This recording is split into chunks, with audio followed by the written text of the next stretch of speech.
قال لا تخافا إنني معكما أسمع وأرى. അസ്സലാമു അലൈക്കും വറഹ്മത്തുള്ളാഹി വബറകാതുഹു. അപ്പോൾ നമ്മൾ ഇന്ന് ചെയ്യാൻ ഉദ്ദേശിക്കുന്നത് ലിയാഖത്ത് അലി കുറച്ച് ദിവസങ്ങളായിട്ട് നമുക്കറിയാം ഈ പറഞ്ഞ UA ടീം, അതായത് അൺമാസ്കിംഗ് എത്തിസം എന്ന് പറയുന്ന UA ടീം, അബ്ദുള്ള ബാസിൽ അടക്കമുള്ള ആളുകൾ ഇവർ ചെയ്തുകൊണ്ടിരിക്കുന്ന ചില കള്ളത്തരങ്ങൾ, ഇവരുടെ അതായത് മതവിരോധികളുടെ കള്ളത്തരങ്ങൾ ഓരോന്നോരോന്നായിട്ട് അവർ എണ്ണി അതിന് മറുപടി പറഞ്ഞത്. അത് മാത്രമല്ല, ഈ കള്ളങ്ങൾ കൃത്യമായിട്ട് കാണിച്ചുകൊണ്ട് അവർ അതിന് മറുപടി പറഞ്ഞിട്ടുണ്ട്. അങ്ങനെ ഇരിക്കുന്ന ഈ സമയത്ത് ആണ് ലിയാഖത്ത് അലിക്ക് ഈ വിഷയത്തിൽ ചില മറുപടികൾ ഉണ്ട് എന്ന് പറഞ്ഞ് വരുന്നത്. നമുക്കറിയാം, അതെല്ലാവരും കണ്ടുകൊണ്ടിരിക്കുന്ന സംഭവമാണ്. അപ്പം നമ്മളെ വിഷയം അതല്ല. അപ്പോൾ ഈ വിഷയമായിട്ട് ബന്ധപ്പെട്ട്, അതായത് ഈ അടുത്ത ദിവസം ഇദ്ദേഹം ചെയ്ത ലൈവ്, അതായത് 20-ആം തീയതി, അതായത് ജൂലൈ 20, 2024 ചെയ്ത ഒരു ലൈവിൽ ഇദ്ദേഹം ഒരുപാട് കള്ളങ്ങൾ പറയുന്നുണ്ട്. ഞാൻ എന്തോ ഒരു ഫ്രീ ടൈം ഉണ്ടായതുകൊണ്ട് കണ്ടിരുന്നതാണ്. അപ്പോൾ എല്ലാ കള്ളങ്ങളും ഒക്കെ നമുക്ക് ഇൻഷാ അള്ളാ ഓരോ പാർട്ടായിട്ട് നമുക്ക് ഇൻഷാ അള്ളാ ചെയ്യാം. ഇപ്പം നമ്മൾ എടുത്തു കാണിക്കുന്നത് ഒരു കളവാണ്. അത് എന്തുകൊണ്ടെന്ന് വെച്ചാൽ, ഒരു വിഷയത്തിൽ ഇദ്ദേഹം കളവ് പറഞ്ഞു കഴിഞ്ഞപ്പോൾ ഈ വിഷയത്തിലേക്ക് അനുസ്മൃതമായിക്കൊണ്ട് ഇയാൾക്ക് എങ്ങനെയെങ്കിലും താൻ പറഞ്ഞ ആ വിഷയം അത് ശരിയാണ് എന്ന് തെളിയിക്കാൻ വേണ്ടി വീണ്ടും വീണ്ടും കളവ് പറയുന്ന ഒരു അവസ്ഥയാണ് നമ്മൾ കണ്ടുകൊണ്ടിരിക്കുന്നത് എന്നുള്ളതാണ്. അപ്പൊ ഇദ്ദേഹം ഇത് കളവല്ല എന്ന് ഇദ്ദേഹം പറഞ്ഞ് ഒഴിവാവാൻ കഴിയില്ല എന്ന് മാത്രമല്ല, ഈ കളവാണ് എന്ന് നമ്മൾ കൃത്യമായിട്ട് തെളിയിച്ച് ഇപ്പോൾ കൊടുക്കുന്നതാണ്. ഇൻഷാ അല്ലാഹ് നമ്മളെ കൂടെ ഞാൻ മാത്രമല്ല, നമ്മളെ കൂടെ ജോയിൻ ചെയ്തിട്ടുണ്ട് ദിലീപ് സാഹിബ്, ദിലീപ് യൂസുഫ് ക. നമുക്ക് എല്ലാവർക്കും അറിയുന്നതാണ്. ക്ലബ് ഹൗസിൽ എല്ലാവർക്കും പരിചിതമായ ശബ്ദമാണ്. അതേപോലെ തന്നെ നമ്മുടെ ഈ സത്യത്തിലേക്കുള്ള പാത എന്ന യൂട്യൂബ് ചാനലിൽ പല വീഡിയോസിനും മറുപടി ഇദ്ദേഹം തന്നെ പറഞ്ഞതായിട്ടും നമുക്ക് കാണാൻ കഴിയും. പിന്നെ നമ്മൾ എല്ലാ വിമർശനങ്ങൾക്കും ഇല്ലെങ്കിൽ പോലും ഒരു വിധം വിമർശനങ്ങൾക്കൊക്കെ നമ്മൾ മറുപടി പറഞ്ഞിട്ടുണ്ട്. അപ്പോൾ നമുക്ക് എന്തായാലും വിഷയത്തിലേക്ക് കടക്കാം, അല്ലേ ദിലീപ് ക? നമുക്ക് അദ്ദേഹത്തിന്റെ വിഷയം പറഞ്ഞു. ബ്രീഫായിട്ട് എന്തെങ്കിലും പറയണോ? തുടക്കം ഇൻട്രോ അല്ല, പറഞ്ഞു വിഷയം എന്താന്ന് വെച്ചാൽ സ്ട്രൈറ്റ് ആയിട്ട് പോയിന്റിലേക്ക് പോയിക്കാം. ഓക്കെ. അപ്പൊ നമുക്ക് എന്തായാലും വിഷയത്തിലേക്ക് പോവാം. ലിയാഖത്ത് അലിയുടെ ആ ലൈവില് അദ്ദേഹം പറഞ്ഞ കാര്യം നമുക്ക് ആദ്യം ഒന്ന് കേൾക്കാം, ഇൻഷാ അല്ലാഹ്. ഓക്കെ.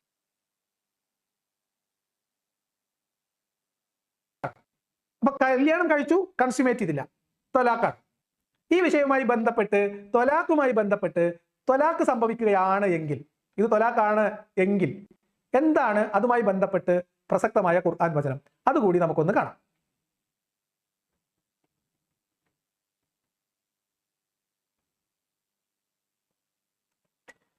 ഇപ്പൊ നിങ്ങൾ കണ്ടത് 2:136 സോറി, ഇത് ഒരുപാട്, ഇത് 4:24 മുദ്ര വിവാഹത്തിന്റെ. ഇത് 2:237 2:237 വിവാഹം കഴിച്ചു, കൺസ്യൂമേറ്റ് ചെയ്തില്ല. വിവാഹം കഴിക്കുകയും ശാരീരിക ബന്ധത്തിൽ ഏർപ്പെടുകയും ചെയ്യുന്നതിന് മുൻപായിക്കൊണ്ട് ത്വലാഖിൽ പോവുകയാണെങ്കിൽ അതുമായി ബന്ധപ്പെട്ട ഒരു ഖുർആനിന്റെ പരാമർശമാണ്. ഈ ഖുർആൻ വചനത്തിൽ നിങ്ങൾക്ക് നിക്കാഹ് കാണാൻ കഴിയും. ഈ വചനം പറയുന്നത് നിങ്ങൾ നോക്കൂ. ഇനി നിങ്ങൾ അവരെ സ്പർശിക്കുന്നതിന് മുമ്പ് തന്നെ വിവാഹബന്ധം വേർപ്പെടുത്തുകയും അവരുടെ വിവാഹ മൂല്യം നിങ്ങൾ നിശ്ചയിച്ചു കഴിഞ്ഞിരിക്കുകയുമാണെങ്കിൽ അവർ നിശ്ചയിച്ചതിന്റെ പകുതി നൽകേണ്ടതാണ്. അവർ, അതായത് ഭാര്യമാർ, വിട്ടുവീഴ്ച ചെയ്യുമെങ്കിലല്ലാതെ, അല്ലെങ്കിൽ വിവാഹ കരാർ കൈവശം വെച്ചിരിക്കുന്നവൻ ആരാണോ, അതായത് ഭർത്താക്കന്മാർ, നിങ്ങൾ വിട്ടുവീഴ്ച ചെയ്യുന്നതാണ്, മഹർ പൂർണ്ണമായി നൽകിക്കൊണ്ട് വിട്ടുവീഴ്ച ചെയ്യുമെങ്കിലല്ലാതെ. എന്നാൽ ഭർത്താക്കന്മാരെ, നിങ്ങൾ വിട്ടുവീഴ്ച ചെയ്യുന്നതാണ് ധർമ്മനിഷ്ഠയ്ക്ക് കൂടുതൽ യോജിച്ചത്. അപ്പൊ ഇതൊരു നോർമൽ നിക്കാഹ് ആണെങ്കിൽ മഹറിന്റെ പകുതി അവർക്ക് അവകാശപ്പെട്ടാണ് സ്ത്രീക്ക്. പകുതി പുരുഷൻ അവകാശപ്പെട്ടാണ്. ഇനി സ്ത്രീ പിന്നെ പുരുഷൻ വിട്ടുവീഴ്ച ചെയ്യുകയാണെങ്കിൽ ആ മുഴുവൻ മഹറും സ്ത്രീക്ക് കൈവശം വെക്കുന്നതിൽ പ്രശ്നമൊന്നുമില്ല.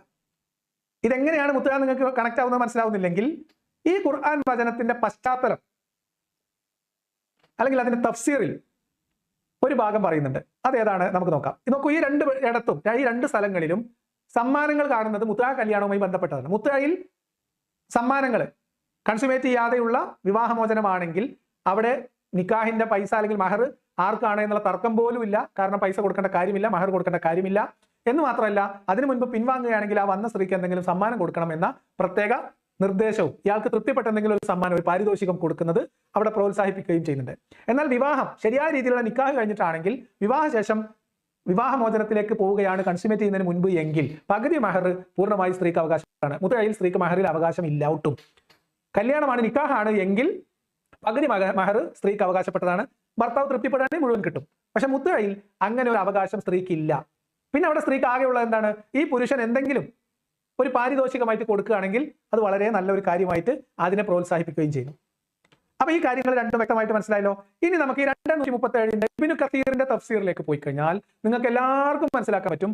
ഈ ഖുർആൻ വചനത്തിന്റെ വിശദീകരണം പറയുന്നിടത്ത് ഇതിന്റെ വിശദീകരണത്തിൽ പറയുന്നത് ഈ ഖുർആൻ വചനത്തിൽ പരാമർശിക്കപ്പെടുന്നത് ഇതിന് തൊട്ടു മുൻപത്തെ ഖുർആൻ വചനത്തിൽ പരാമർശിക്കുന്ന മുത്അ വിവാഹവുമായി മുത്തയുടെ ആയത്തുമായി ബന്ധപ്പെട്ട കാര്യമല്ല എന്നതാണ് ഇതിനകത്ത് പറയുന്നത്. അതായത് 237 അതിന്റെ വിശദീകരണത്തിൽ പറയുന്നു ഇതിലെ നിയമം എന്ന് പറയുന്നത് ഇതിന്റെ തൊട്ട് മുൻപത്തെ ആയത്തിൽ വിശദീകരിച്ച മുത്തയുടെ ആയത്തുമായി ബന്ധപ്പെട്ട വിശദീകരണമല്ല എന്നാണ് പറയുന്നത്. അപ്പൊ നമുക്ക് 236 മുത്തയുടെ ആയത്ത് എന്താണ് എന്നും കൂടി നോക്കണ്ടേ? അപ്പൊ നമുക്ക് 236 മുത്തയുടെ ഇബ്നു കസീറിന്റെ വാദം അനുസരിച്ച് മുത്ത വിവാഹവുമായി ബന്ധപ്പെട്ട വിഷയം പറയുന്നിടത്തേക്ക് നമ്മളൊന്ന് പോവാണ്. 236 എന്താ പറയുന്നത് നമുക്ക് നോക്കാം. 236 പറയുന്നത് നിങ്ങൾ ഭാര്യമാരെ സ്പർശിക്കുകയോ, ഭാര്യമാരെന്നൊക്കെ ആണ് പറയാൻ. എങ്ങനെ പറയാ? ഭാര്യമാരുന്ന ഖുറാനിലുള്ള കൃത്യമായിട്ടുള്ള ലാ ഹുജൂഹ എന്നുള്ളത് കൃത്യമായിട്ട് അവിടെ വിവാഹം എന്നുള്ളത് കൃത്യമായിട്ട് അവിടെ പറയുന്നുണ്ട്. ഇല്ലാന്ന് എങ്ങനെ പറയാ? ഓക്കെ, പറയട്ടെ. ഭാര്യമാരെന്നോ മഹർ എന്നോ പിന്നെ കല്യാണം എന്നൊക്കെ പറയാം മുത്തുകാനെ. കാരണം ഇതും അങ്ങനെ അനുവദനീയമാണ്. നിങ്ങൾ ഭാര്യമാരെ സ്പർശിക്കുകയോ അവരുടെ വിവാഹമൂലം നിശ്ചയിക്കുകയോ ചെയ്യുന്നതിന് മുമ്പായി നിങ്ങൾ അവരുമായുള്ള ബന്ധം വേർപ്പെടുത്തിയാൽ മഹർ നൽകാത്തതിന്റെ പേരിൽ നിങ്ങൾക്ക് കുറ്റമില്ല. ഇവിടെയും ഭാര്യമാരാണ്, 237 ഭാര്യമാരാണ്. ഭാര്യമാരെ സ്പർശിക്കുന്നതിന് മുൻപായി അവരുടെ വിവാഹമൂല്യം നിശ്ചയിക്കുകയോ ചെയ്യുന്നതിന് മുമ്പായി നിങ്ങൾ അവരുമായി ബന്ധം വേർപ്പെടുത്തിയാൽ നിങ്ങൾക്ക് കുറ്റമില്ല എന്ന് പറഞ്ഞാൽ ഒന്നും കൊടുക്കണ്ട. 237 പറഞ്ഞ എന്താ? വിവാഹശേഷം കൺസ്യൂമേറ്റ് ചെയ്യുന്നതിന് മുൻപായി വിവാഹബന്ധം പിന്നെ മോചിപ്പിക്കുകയാണെങ്കിൽ മഹറിന്റെ പകുതി സ്ത്രീക്ക് അവകാശപ്പെട്ടതാണ്. ഇവിടെ പറയുന്നത് എന്താ? മഹർ സ്ത്രീക്ക് ഒന്നും കൊടുക്കേണ്ടതില്ല. അപ്പൊ ഇത് മഹർ തന്നെയാണെന്ന് മനസ്സിലായല്ലോ. ഇനി അങ്ങനെ മഹർ ഒരു അവകാശമായിട്ട് മുത്തയിൽ വരാത്ത സ്ഥിതിക്ക് എന്നാൽ അവർക്ക് നിങ്ങൾ മര്യാദ അനുസരിച്ച് ജീവിത വിഭവമായി എന്തെങ്കിലും നൽകേണ്ടതാണ്. കഴിവുള്ളവൻ തന്റെ കഴിവനുസരിച്ചും ഞെരുക്കമുള്ളവൻ തന്റെ സ്ഥിതിക്കനുസരിച്ചും സദ്വൃത്തരായ ആളുകൾക്ക് ഇതൊരു ബാധ്യതയത്രേ. എന്താണ് നിങ്ങൾക്ക് ഈ 3 ആയത്തുകളും അതിൽ ഇബ്നു കസീറിന്റെ വിശദീകരണവും കേട്ടപ്പോൾ മനസ്സിലായത്? 237 പറയുന്നത് മഹറിന്റെ പകുതി സ്ത്രീക്ക് അവകാശപ്പെട്ടതാണ്. കൺസ്യൂമേറ്റ് ചെയ്യുന്നതിന് മുൻപാണെങ്കിലും വിവാഹം കഴിഞ്ഞു, നിക്കാഹ് കഴിഞ്ഞു, മഹർ ഉറപ്പിച്ച് നിക്കാഹ് കഴിഞ്ഞു, വിവാഹബന്ധം വേർപ്പെടുത്തുകയാണെങ്കിൽ മഹറിന്റെ പകുതി സ്ത്രീക്ക് അവകാശപ്പെട്ടതാണ്. അപ്പൊ ഇബ്നു കസീർ പറയുന്നത് ഇത് മുത്തയുടെ വിവാഹവുമായി ബന്ധപ്പെട്ട വിശദീകരണവുമായി ബന്ധമില്ല. ഏതാണ് മുത്തയുടെ ആയത്ത് എന്ന് ഇബ്നു കസീർ പറയുന്നു. ഇതിന് തൊട്ട് മുൻപത്തെ ആയത്ത് 237 തൊട്ട് മുമ്പത്തെ ആയത്ത് ഏതാ? 236. 236 പറയുന്നത് എന്താ? നിങ്ങൾ ഭാര്യമാരെ സ്പർശിക്കുകയോ അവരുടെ വിവാഹമൂല്യം നിശ്ചയിക്കുകയോ ചെയ്യുന്നതിന് മുമ്പായി നിങ്ങൾ അവരുടെ ബന്ധം വേർപ്പെടുത്തിയാൽ മഹർ നൽകാത്തതിന്റെ പേരിൽ നിങ്ങൾക്ക് കുറ്റമില്ല. അപ്പൊ ഈ ആയത്തിൽ കല്യാണം കഴിച്ചു കൊണ്ടുവന്ന സ്ത്രീയുമായിട്ട് കൺസ്യൂമേറ്റ് ചെയ്യുന്നതിന് മുൻപായി വിവാഹബന്ധത്തിൽ ഓക്കെ. അപ്പോൾ നമുക്ക് എന്തായാലും ആദ്യം 237 അതാണല്ലോ ആദ്യം അയാൾ കൊണ്ടുവന്നത്. ആ 237 ഒന്ന് ജസ്റ്റ് വായിക്കാം അതിന്റെ അർത്ഥം. അതായത് ഇനി നിങ്ങൾ അവരെ സ്പർശിക്കുന്നതിന് മുമ്പ് തന്നെ വിവാഹബന്ധം വേർപ്പെടുത്തുകയും അവരുടെ വിവാഹമൂല്യം നിങ്ങൾ നിശ്ചയിച്ചു കഴിഞ്ഞിരിക്കുകയും ആണെങ്കിൽ പ്രത്യേകം ശ്രദ്ധിക്കണം. അതായത് സ്പർശിക്കുക, വിവാഹബന്ധം അതിനു മുമ്പ്, അതായത് സ്പർശിക്കുന്നതിന് മുമ്പ് അവരുമായിട്ട് വിവാഹബന്ധം വേർപ്പെടുത്തുകയും ഇനി അടുത്തത് പറയുന്നത് എന്താ, അവരുടെ വിവാഹ മൂല്യം നിങ്ങൾ നിശ്ചയിച്ച് കഴിഞ്ഞിരിക്കുകയും ആണെങ്കിൽ എന്ത് ചെയ്യണം, പകുതി അവർക്ക് കൊടുക്കണം. ആർക്ക്? ഭാര്യമാർക്ക് കൊടുക്കണം. അത് വിട്ടുവീഴ്ച ചെയ്യുന്നതല്ലാതെ, അതായത് ഭാര്യമാരൊരു വിട്ടുവീഴ്ച അവിടെ ചെയ്യുന്നത് ആണെങ്കിലേ അത് എന്താവും, പകുതി കൊടുക്കേണ്ടതുള്ളൂ. അതേ സ്ഥാനത്ത് എന്ത് ചെയ്യണം, ഇവിടെ ഒന്നുകൂടി പറയുന്നുണ്ട്, അതായത് പൂർണ്ണമായിട്ടുള്ള ഇത് വിട്ടുകൊടുക്കുക. ആര്? ഈ പറഞ്ഞ ഭർത്താവ് പൂർണ്ണമായിട്ട് വിട്ടുകൊടുക്കുക. എന്തുകൊണ്ട്? നിങ്ങൾ വിട്ടുവീഴ്ച ചെയ്യുന്നതാണ് ധർമ്മനിഷ്ഠയ്ക്ക് കൂടുതൽ യോജിച്ചത്. നിങ്ങൾ അന്യോന്യം ഔദാര്യം കാണിക്കാൻ മറക്കരുത്. തീർച്ചയായും നിങ്ങൾ പ്രവർത്തിക്കുന്നതെല്ലാം അള്ളാഹു കണ്ടറിയുന്നവനാകുന്നു. അപ്പൊ ഇത് മുസ്ലിങ്ങളെ സംബന്ധിച്ചിടത്തോളം ഇത് ഒരു കൃത്യമായിട്ട് ഇതിനൊരു ഓർഡർ പറയുകയാണ്. ഒരാള് വിവാഹം കഴിഞ്ഞു, അയാൾ സ്പർശിച്ചിട്ടില്ല, വേറെ ഒന്നും നടന്നിട്ടില്ല. അതേ സ്ഥാനത്ത് വിവാഹം ഇത്ര മഹർ ഇത്ര കൊടുക്കാം, ഒരു 10 പവനോ 5 പവനോ ഇത്ര കൊടുക്കാമെന്ന് പറഞ്ഞു. പക്ഷെ ആ വിവാഹം കഴിഞ്ഞു. പക്ഷെ ഈ വിവാഹം കഴിഞ്ഞ ആ സമയത്ത് തന്നെ എന്തായി, വിവാഹമോചനം നടന്നു. പല അവസ്ഥകളും നമുക്കറിയാം, അങ്ങനെയൊക്കെ ഉണ്ടാവാറുണ്ട്. അപ്പൊ ഇങ്ങനെ നടന്നു കഴിഞ്ഞാൽ എന്ത് ചെയ്യണം? ആ പകുതി കൊടുക്കുക എന്നുള്ളത് നിർബന്ധമായിട്ടും പകുതി കൊടുക്കണം. എന്നാൽ ഭാര്യ വല്ല വിട്ടുവീഴ്ചയും ചെയ്യുകയാണെങ്കിൽ മാത്രമാണ് ഇത്. ഇനി ഭാര്യ പറയാൻ എനിക്ക് ആ മുഴുവനും വേണം എന്ന് അവിടെ തർപ്പിച്ച് പറഞ്ഞു കഴിഞ്ഞാൽ അത് മുഴുവനായിട്ട് തന്നെ കൊടുക്കേണ്ടി വരും. അതും ഇവിടെ പ്രത്യേകം പറഞ്ഞിട്ടുണ്ട്. അപ്പം ഇതാണ് ഈ വചനത്തിൽ പറയുന്നത് എന്നുള്ളത് മനസ്സിലായി വിചാരിക്കുന്നു. ഇനി നമുക്ക് അയാൾ കൊണ്ടുവന്ന അടുത്ത ആയത്ത് അതേതാണ്? 236. അത് നമുക്ക് ജസ്റ്റ് ഒന്ന് വായിക്കാം. ഇതാണ് ഇയാൾ പറഞ്ഞത് എന്ത്, മുത്വാ വിവാഹമാണ് ബന്ധപ്പെട്ട ആയത്താണ് എന്നാണ്. നിങ്ങൾ ഭാര്യമാരെ സ്പർശിക്കുകയോ അവരുടെ വിവാഹമൂല്യം നിശ്ചയിക്കുകയോ ചെയ്യുന്നതിന് മുമ്പായി നിങ്ങൾ അവരുമായുള്ള ബന്ധം വേർപ്പെടുത്തിയാൽ, ഇവിടെ പ്രത്യേകം ശ്രദ്ധിക്കണം, അവിടെ ഭാര്യയെ സ്പർശിച്ചിട്ടില്ല, വിവാഹമൂല്യം നിശ്ചയിച്ചിട്ടുമില്ല. അതിന് മുമ്പായിട്ട് എന്ത് ചെയ്യാണ്, വിവാഹം കഴിഞ്ഞു പക്ഷെ അതായത് മഹർ നിശ്ചയിച്ചിട്ടില്ല, ഇത്ര കൊടുക്കാമെന്ന് ഒരു നിശ്ചയം അവർ തമ്മിൽ നടന്നിട്ടില്ല. അത് പിന്നീട് എന്ത് ചെയ്യാം, നിശ്ചയിക്കാം എന്നുള്ള ഒരു അവർ തമ്മിൽ ഒരു ധാരണയിൽ എത്തിയതിനു ശേഷം എന്തായി, വിവാഹം കഴിഞ്ഞു. പക്ഷെ ഈ വിവാഹം എന്തായാലും ഇത് മഹർ എന്തായാലും കൊടുക്കണം എന്നുള്ളത് ഇസ്ലാമിൽ നിർബന്ധമാണ്. അത് അവരുടെ മരണത്തിന് മുമ്പായിട്ടെങ്കിലും എന്തായാലും അത് കൊടുക്കണം എന്നുള്ളത് ബാധ്യത തന്നെയാണ് എന്നുള്ളതാണ്. അപ്പം ഇവര് നിശ്ചയിച്ചിട്ടില്ല. ആ സമയത്ത് എന്തായി, പെട്ടെന്ന് ഈ വിവാഹം മോചനം നടന്നു വിചാരിക്കാം. അപ്പൊ എന്ത് ചെയ്യണം, മഹർ നിശ്ചയിക്കാത്തതുകൊണ്ട് തന്നെ അത് കൊടുക്കേണ്ട ആവശ്യമില്ല അവിടെ. അപ്പൊ എന്താ ഇവിടെ പറയുന്നത്, നിങ്ങൾ അവർക്ക് മതായിട്ട് എന്തെങ്കിലും വിഭവം, അതായത് മതാ കൊടുക്കണം എന്നാണ് ഇവിടെ ഖുർആൻ പറയുന്നത്. നമുക്ക് തഫ്സീറിലൊക്കെ പിന്നെ പോവാം. ഖുർആൻ ഇങ്ങനെയാണ് പറയുന്നത് എന്നുള്ളതാണ് ആദ്യം നമ്മൾ മനസ്സിലാക്കേണ്ടത്. ഇനി നമുക്ക് എന്ത് ചെയ്യാം, ഇബ്നു കസീർ റഹ്മഹുല്ല, അതാണല്ലോ വിഷയം. ഇദ്ദേഹത്തിന്റെ പ്രധാന റെഫറൻസ് എന്താണ്? ഇബ്നു കസീർ റഹ്മഹുല്ല ഈ വിഷയത്തിൽ 237 ആയത്തിന്റെ തഫ്സീറിൽ എന്താണ് പറഞ്ഞത് എന്നുകൂടി നമുക്കൊന്ന് നോക്കാം. ഇവിടെ ഇബ്നു കസീർ റഹ്മഹുല്ല പറയാണ്, അതായത് this honorable ayah is not a condition of the mut'a bracket gift that was the mentioned in the previous ayah. അതായത് ഈ ആയത്ത് മുമ്പ്, അതായത് ഇതിനു മുമ്പ് 236 പറഞ്ഞ മുത്ആയിട്ട് ബന്ധമല്ല. കാരണം ഇവിടെ മഹർ നിശ്ചയിച്ചിട്ടുണ്ട്. അതുകൊണ്ട് എന്ത് ചെയ്യണം, ഒരു നിശ്ചിത എമൗണ്ട് കൊടുക്കേണ്ടതുണ്ട്. കാരണം നിശ്ചയിച്ചുകൊണ്ട് തന്നെ ആ നിശ്ചിത എമൗണ്ട് കൊടുക്കേണ്ടത്. ഇപ്പൊ 10 പവനാണെങ്കിൽ 5 പവൻ എന്തായാലും കൊടുക്കണം എന്നുള്ളതുണ്ട്. മറ്റേതെന്താ പറഞ്ഞേ, അവിടെ നിശ്ചയിച്ചിട്ടില്ലാത്തത് കൊണ്ട് തന്നെ എന്തെങ്കിലും ജീവിത വിഭവമായിട്ട് കൊടുക്കണം. അത് കഴിവുള്ളവൻ കഴിവനുസരിച്ച്, ഞെരുക്കമുള്ളവൻ അവൻ്റെ സ്ഥിതിക്കനുസരിച്ചും കൊടുക്കണം. അത് ബാധ്യതയാണ് എന്നും കൃത്യമായിട്ട് പറഞ്ഞിട്ടുണ്ട്. ഇവിടെ വിഷയം അതല്ല, മൊത എന്നുള്ള പദമാണ് ഇദ്ദേഹം ഒരു വിഷയമായിട്ട് ഇവിടെ കൊണ്ടുവന്നിട്ടുള്ളത്. ഇനി ഇബ്നു കസീർ റഹ്മത്തുള്ളാഹി എന്താണ് ഈ മൊത എന്നുള്ളത് കൊണ്ട് ഉദ്ദേശിച്ചത് എന്നുള്ളത് നമുക്ക് കൃത്യമായിട്ട് ഈ ആയത്തിന്റെ അർത്ഥം നോക്കിക്കഴിഞ്ഞാൽ മനസ്സിലാവും. ഇയാൾക്ക് അറബി അറിയില്ല എന്നുള്ളതാണ് എനിക്ക് തോന്നുന്നത്. അറബി മാത്രമല്ല, ഇംഗ്ലീഷും തീരെ അറിയില്ല എന്നുള്ളതാണ്.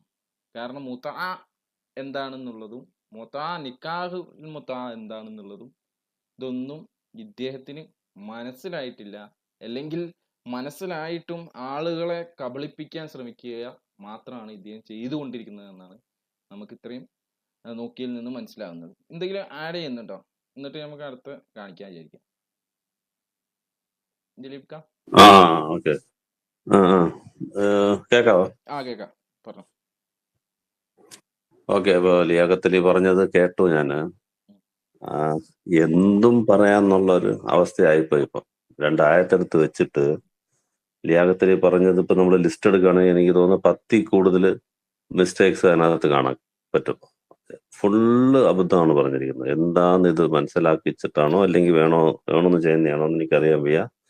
ഒരുപാട് അബദ്ധങ്ങൾ അതിനകത്തുണ്ട്. അപ്പം അതെല്ലാം ലിസ്റ്റ് ചെയ്യണ്ട, ജസ്റ്റ് ആ പോയിന്റ് മാത്രം പറയാം. അപ്പൊ 2 ആയത്താണ് ഇവിടുത്തെ വിഷയം. 2:236 2:237. അത് 2:237 കേൾക്കുമ്പോൾ നമുക്ക് തന്നെ അത് ഒന്ന് തല കറങ്ങും. ഇത് എന്താണ് ലിയാഖത്തലി പറയുന്നത്? 37 എന്തോ പറയുന്നു, പിന്നെ 36 പറയുന്നു. എന്തോ അത് സ്വന്തം ഒരു ഇഷ്ടപ്രകാരം എന്തോ ഒരു മീനിങ് ഉണ്ടാക്കി വെച്ചിട്ട് ഇത് ആ മീനിങ് അവിടെ വരാൻ വേണ്ടിയിട്ട് കാണിക്കുന്ന സർക്കസ് പോലെയാണ് എനിക്ക് മനസ്സിലായത്. ഓരോ ലൈൻ ബൈ ലൈൻ കട്ട് ചെയ്ത് കമന്റ് പറഞ്ഞാൽ 1 മണിക്കൂർ പറയാനുള്ളതുണ്ട്. അപ്പം അത് വേണ്ട, ജസ്റ്റ് പോയിന്റ് മാത്രം പറഞ്ഞു. അത്രയ്ക്ക് അബദ്ധങ്ങൾ ഇഷ്ടം പോലെ. അത് പുള്ളിക്ക് തന്നെ അറിയത്തില്ല, അത് കൈവിട്ടു പോയി ഇടയ്ക്ക് വെച്ച് തന്നെ. മാത്രമല്ല ദിലീപ് ഖാൻ, ഇവർക്ക് ഒരു പരാതി കൂടി ഉണ്ട്. നമ്മൾ 10 സെക്കൻഡ് 20 സെക്കൻഡ് കട്ട് ചെയ്തിട്ട് പറയുന്നു. വേണ്ട, നമ്മൾ ഒരു 7 മിനിറ്റ് തന്നെ കേൾപ്പിച്ചിട്ടുണ്ട്. അതൊന്ന് സ്പീഡാക്കിയപ്പോ 5.5 മിനിറ്റ് ആയി നോക്കും. അല്ല, ഇത് ഫുള്ള് കേൾപ്പിച്ചിട്ട് ഇനി ഓരോ ലൈൻ പറഞ്ഞു കഴിഞ്ഞാൽ ഓരോന്നിനും നമുക്ക് തിരുത്താനുണ്ട്. ഒരുപാട് മിസ്റ്റേക്സ് ഉണ്ട് അതിനകത്ത്. അപ്പൊ അതെല്ലാം വേണ്ട, ജസ്റ്റ് പോയിന്റ്സ് മാത്രം ആൾക്കാർക്ക് മനസ്സിലാക്കാനായിട്ട് ആ പോയിന്റ് മാത്രം പറയാം. 237 പറഞ്ഞിട്ട് പിന്നെ അതെങ്ങനെയെങ്കിലും 36 കൊണ്ടുവന്നിട്ട് അത് മുത്താടെ കണ്ടിന്യൂഷനാണ് എല്ലാം പറഞ്ഞ് എന്തൊക്കെയാ. ഭാര്യമാരാണല്ലോ, അതും പുള്ളി തന്നെ അത് കവർ അപ്പ് ചെയ്യുന്നുണ്ട്. ഭാര്യ എന്ന് വെറുതെ പറഞ്ഞിരിക്കുകയാണെന്നും എല്ലാം എന്തൊക്കെയോ പറയുന്നുണ്ട്. ആക്ച്വലി ഇത് 2:236 2:237 ഒരു കേസ് തന്നെയാണ്. കേസിന്റെ 2 കണ്ടീഷനാണ്. അതായത് വിവാഹം കഴിഞ്ഞു, ആ ഭാര്യയെ സ്പർശിക്കുന്നതിന് മുമ്പ് ഡൈവേഴ്സ് ചെയ്യുക. 2 ആയത്തും അത് തന്നെയാണ് പറയുന്നത്. വിവാഹം കഴിഞ്ഞു, സ്പർശിക്കുന്നതിന് മുമ്പേ ആ ഭാര്യയെ വിവാഹം കഴിക്കുന്നു. അതിൽ വരുന്ന 2 കണ്ടീഷൻ. ഒരു കണ്ടീഷനിൽ മഹർ പറഞ്ഞുറപ്പിച്ച് എമൗണ്ട് നിശ്ചയിച്ചു കഴിഞ്ഞു. ഇപ്പൊ 1 ലക്ഷം രൂപ നോട്ടിക്കുക, 1 ലക്ഷം രൂപ എമൗണ്ട് നിശ്ചയിച്ചു. അങ്ങനെ നിശ്ചയിച്ച കണ്ടീഷൻ ആണെങ്കിൽ നിങ്ങൾ അവർ സ്പർശിക്കുന്നതിന് മുമ്പ് ഡൈവേഴ്സ് ചെയ്യുകയാണെങ്കിൽ 50% കൊടുത്തിരിക്കണം, 50,000 രൂപ കൊടുക്കണം. പിന്നെ അതല്ല, അത് ഭർത്താവിന്റെ ഇതനുസരിച്ച് നിങ്ങൾക്ക് കൊടുക്കണം, കൂടുതലും കൊടുക്കണം. കൂടുതൽ കൊടുക്കുന്നതാണ് നല്ലത്. അത് മൊത്തം നിശ്ചയിച്ച് എല്ലാം കൊടുക്കാൻ പറ്റും, അത്രയും നല്ലത് എന്ന് ആയത്ത് അവസാനിക്കുന്നുണ്ട്. പക്ഷെ അറ്റ്ലീസ്റ്റ് മിനിമം 50% കൊടുക്കണം. അത് നിങ്ങൾ തമ്മിലുള്ള ഒരു ഇതനുസരിച്ച് നിങ്ങൾ ചെയ്തോളൂ. മിനിമം 50 കൊടുക്കണം എന്നതാണ് 2:237 പറയുന്നത്. 2:236 അതേ കേസ് തന്നെ, പക്ഷെ നിർണയിക്കപ്പെട്ടിട്ടില്ല. മഹറിന്റെ എമൗണ്ട് ഇന്നതാണ് നിർണയിക്കപ്പെട്ടിട്ടില്ല. ഏതോ ഒരു ധാരണയുണ്ട്. ശരി, ഇന്ന് തരാൻ, 1 തോട്ടം തരാൻ, 2 തോട്ടം തരാൻ, അല്ല ഇത്ര ഭൂമി സെന്റ്, എന്തെങ്കിലും ഒരു ചെറിയൊരു ധാരണ കാണും. പക്ഷെ അത് ഫിക്സ് ചെയ്യപ്പെട്ടില്ല, നിർണയിക്കപ്പെട്ടിട്ടില്ല എന്ന് പറയുന്നുണ്ട് അതിനകത്ത്. എത്ര എമൗണ്ട് അത് ഫിക്സ് ചെയ്യപ്പെട്ടിട്ടില്ല. അങ്ങനെ ഫിക്സ് ചെയ്യപ്പെടാതെ വിവാഹം നടന്നു, പക്ഷെ സ്പർശിക്കുന്നതിന് മുമ്പ് ഡൈവേഴ്സ് നടക്കുന്നു. ആ സമയത്ത് എങ്ങനെ കൊടുക്കണം എന്ന് പറയുമ്പോൾ ഒരു 1 ലക്ഷം ആണെങ്കിൽ 50,000 അല്ലെങ്കിൽ ആ ആയത്തിൽ കൊടുക്കുക. ഈ ആയത്തിൽ അങ്ങനെ എമൗണ്ട് ഫിക്സ് ചെയ്യാത്തതുകൊണ്ട് നിങ്ങൾക്ക് മാന്യമായിട്ട് അവർക്കുള്ള ജീവിത അനുഭവങ്ങൾ അവർക്ക് കൊടുക്കണം. എന്ന് പറയുന്നത്. അപ്പൊ എന്തെങ്കിലും ധാരണ കാണും, അല്ലെങ്കിൽ നല്ല രീതിയിൽ നിങ്ങൾ അവർക്ക് കൊടുത്തയക്കണം എന്ന് അവിടെ ഒരു നിർണയിക്കാത്തതുകൊണ്ട് ഗിഫ്റ്റ് എന്നുള്ളതിന് മുത്ത എന്നുള്ള വേർഡ് അവിടെ യൂസ് ചെയ്തിട്ടുണ്ട്. ഗിഫ്റ്റ് ഉണ്ട്, ഇത് ആണ് പിടിച്ചിട്ട് ഇത് മുത്താ വിവാഹമാണെന്ന് കൊണ്ടുപോയത്. മുത്താ വിവാഹമായിട്ട് ഇതുമായിട്ട് യാതൊരു ബന്ധവും ഇല്ല ഈ ആയത്തുമായിട്ട്. രണ്ടായത്ത് സംസാരിക്കുന്നത് വിവാഹമുണ്ട്, വിവാഹം ഉണ്ടെങ്കിൽ ഡൈവേഴ്സ് ഉള്ളൂ. മുത്താ വിവാഹത്തിനകത്ത് എവിടെ നിന്നാണ് ഡൈവേഴ്സ് വരുന്നത്? മുത്താ വിവാഹം എന്ന് പറഞ്ഞാൽ ടെമ്പററി മാരേജ് ടൈം ഫിക്സ് ചെയ്ത് ചെയ്യുന്നതാണ്. അതിന്റെ പേര് തന്നെ ഒരു ടൈം ഫിക്സ് ചെയ്യും. 3 മാസം 2 മാസം നമ്മുടെ നാട് വിട്ട് പുറത്ത് പോകുമ്പോൾ കുറച്ച് കൂടുതൽ ദിവസം അവിടെ താമസിക്കുന്നുണ്ടെങ്കിൽ അവിടെ ടൈം ഫിക്സ് ചെയ്തിട്ടാണ് മുത്താവ് തന്നെ ചെയ്യുന്നത്. അപ്പൊ അതിന് ഓൾറെഡി ഒരു മഹർ പോലെ നിശ്ചയിക്കും, അത് കൊടുക്കും. ആ ടൈം കഴിയുമ്പോഴത്തേക്ക് അവർ ഭാര്യ ഭർത്താക്കന്മാരല്ല എന്നുള്ളത് അവിടെ തന്നെ വേർപിരിയാണ്. പിന്നെ ഒരു ഡൈവേഴ്സ് അതിനകത്തില്ല. ഇതിനകത്ത് ആ മുത്തായിക്കകത്ത് ഡൈവേഴ്സിന് കൊണ്ടുവരാൻ എങ്ങനെ തോന്നിയെന്തോ. പിന്നെ മുത്താവിവാഹം പറഞ്ഞുകൊണ്ട് അതും കൂടെ പറയാം, അത് ആ കാലത്തുണ്ടായിരുന്ന ഒരു സമ്പ്രദായമായിരുന്നു. അറബികളുടെ ഇടയ്ക്ക് മുത്താവിവാഹം എന്ന് പറയുന്ന സംഭവം ഉണ്ടായിരുന്നു. ഇസ്ലാം അത് ആദ്യകാലത്ത് നിരോധിച്ചിരുന്നില്ല, പിന്നീട് അത് നിരോധിച്ചു. ഇങ്ങനെ ടെമ്പററി മാരേജ് ആയിട്ട് ചെയ്യാൻ പാടില്ല. അത് മാരേജിന് സെപ്പറേറ്റ് റൂൾ ഉണ്ട്. സെപ്പറേറ്റ് ആയിട്ട് മാരേജ് തന്നെ ചെയ്യണം. അതിന് എങ്ങനെയാണ് മാരേജ് ചെയ്യുന്നത് എന്നുള്ള കണ്ടീഷൻസ് ഉണ്ട്. ഡൈവേഴ്സ് ചെയ്യുന്ന കണ്ടീഷൻസ് ഉണ്ട്. അതിന് എഗ്രിമെന്റ് ഉണ്ട്. ഭാര്യയുടെ കടമ എന്താണ്, ഭർത്താവിന്റെ കടമ എന്താണ്, കുട്ടികളുടെ നോക്കേണ്ട കടമ, അവർക്ക് പ്രൊവിഷൻ ചെയ്യേണ്ടത്, സ്വത്ത്, ഇതെല്ലാം അതിനകത്ത് വരും. അത് സെപ്പറേറ്റ് ആണ്. അതാണ് നിക്കാ എന്ന് പറയുന്നാൽ ആ ഖുറാനിൽ പറഞ്ഞിരിക്കുന്ന കണ്ടീഷൻസ് എല്ലാം രണ്ടുപേരും ചേർന്ന് സമ്മതിച്ചുകൊണ്ടുള്ള ഒരു കരാറാണ് അത്. ഒരു ഒരു വളരെ ഉടമ്പടി, ശക്തമായ ഉടമ്പടി എന്നാണ് വിവാഹത്തെക്കുറിച്ച് ഇസ്ലാം പറയുന്നത്. ആ വിവാഹത്തിന്റെ കണ്ടീഷൻസ് ആണ്, ഉടമ്പടിയുടെ കണ്ടീഷൻസ് ആണ് ബാക്കിയെല്ലാം ഖുറാനിൽ പറയുന്ന എല്ലാ റൂൾസുകളും. ഭാര്യയുടെ കുറിച്ച് പറയുന്നുണ്ട്. ഭാര്യയുടെ ഡ്യൂട്ടീസ് എന്താണ്, റെസ്പോൺസിബിലിറ്റീസ് എന്താണ്, ഭർത്താവിന്റെ ഡ്യൂട്ടീസ് എന്താണ്, റെസ്പോൺസിബിലിറ്റിയാണ്, എങ്ങനെ ഇടപെടണം, എങ്ങനെ ജീവിക്കണം, ഇങ്ങനെല്ലാം പറഞ്ഞിട്ടുണ്ട്. അതെല്ലാം ഉടമ്പടി ശരിവെച്ചുകൊണ്ട് രണ്ടുപേരും കൂടെ സമ്മതിച്ച് ഒരു ജീവിതത്തിൽ കയറുന്നതിന്റെ പേരിലാണ് നിക്കാ എന്ന് പറയുന്നത്. അല്ല ദിലീപ് ഒരു ഇപ്പൊ കാര്യം പറയാനുള്ള വെച്ചാല്, ഈ മുത്ത എന്നുള്ള വിവാഹത്തിന് തന്നെ ഈ പറഞ്ഞ നാസ്തികർക്ക് എങ്ങനെയാണ് വിമർശിക്കാൻ കഴിയാന്നുള്ളതാണ് ഞാൻ ചോദിക്കുന്നത്. കാരണം ഇപ്പം തന്നെ ഒരു ലീവ് ടു ഗദർ എന്ന് പറഞ്ഞിട്ട് ഒരു പരിപാടി നമുക്കറിയാം.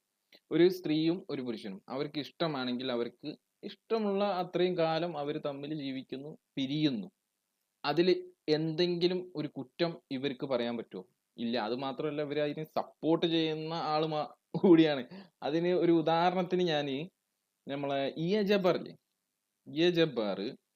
എ ജബ്ബാറിനോട് നാസ്തികരുമായിട്ട് നടക്കുന്ന ഒരു സംവാദ വേദിയിൽ ഇ എ ജബ്ബാറിനോട് ഒരാൾ ചോദിക്കുന്നുണ്ട്, വിവാഹത്തെ പറ്റിയിട്ട് നിങ്ങളുടെ അഭിപ്രായം എന്താണ്?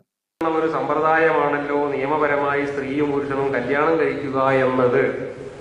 ഇന്നത്തെ ആളുകൾ ചിന്തിക്കുകയാണ്, കല്യാണം വേണ്ട, നമുക്ക് ഇഷ്ടമുള്ള സ്ത്രീയുടെ അടുത്ത് പോകാം. യുക്തി കൊണ്ട് ചിന്തിക്കുമ്പോൾ അതല്ലേ നല്ലത്? അങ്ങനെയെങ്കിൽ അത് എങ്ങനെയാണ് സമൂഹ നന്മയാവുക? കല്യാണത്തിന്റെ കാര്യം ഞാൻ പറയാം. കല്യാണം കഴിക്കണം, കുടുംബജീവിതം വേണം എന്നുള്ള അഭിപ്രായം എനിക്കില്ല.